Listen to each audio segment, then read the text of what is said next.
अधिवेशन नागपूरमध्ये गेल्या आठवड्यापासून सुरू आहे आणि या ठिकाणी अनेक विषयांवरती चर्चा होत आहे। एक तर नागपूर ही आपली उपराजधानी आहे आणि विदर्भाच्या प्रश्नांवर विशेष करून या ठिकाणी चर्चा होत असते, इतर विषयावर चर्चा होतच होते। विदर्भाच्या विकासासाठी मोठ्या प्रमाणामध्ये चर्चा करण्यासाठी अधिवेशन असतं।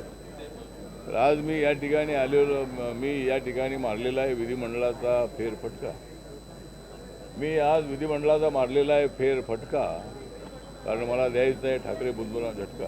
त्यामुळं या ठिकाणी आपण आलेलो आहोत आणि आपण माझा जो रिपब्लिकन पार्टी आहे या रिपब्लिकन पार्टी जी आहे ती महायुतीमध्ये आहे आणि महायुतीला नगरपालिकेच्या निवडणुकीमध्ये चांगल्या पद्धतीने यश मिळणार आहे।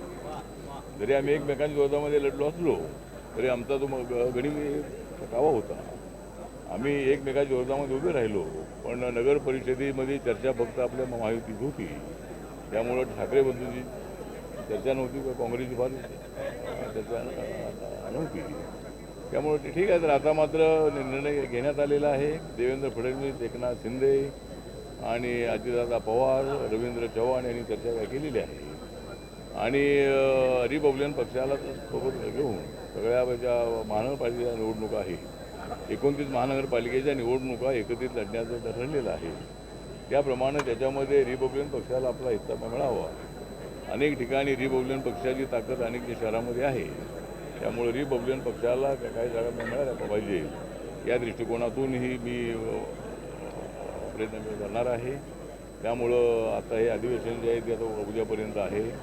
महानगरपालिकेच्या निवडणुका 2-3 दिवसात अनाऊन्स होण्याची शक्यता आहे।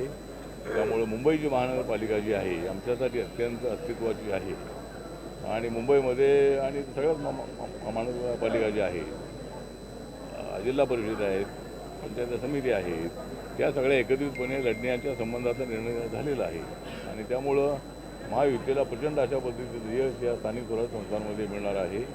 त्यामुळे माझा रिपब्लिकन पक्ष जो आहे महायुतीसोबत आहे आणि महायुतीला प्रचंड यश मिळवून देण्यासाठी माझा पक्ष सातत्यानं प्रयत्न करत राहणार आहे।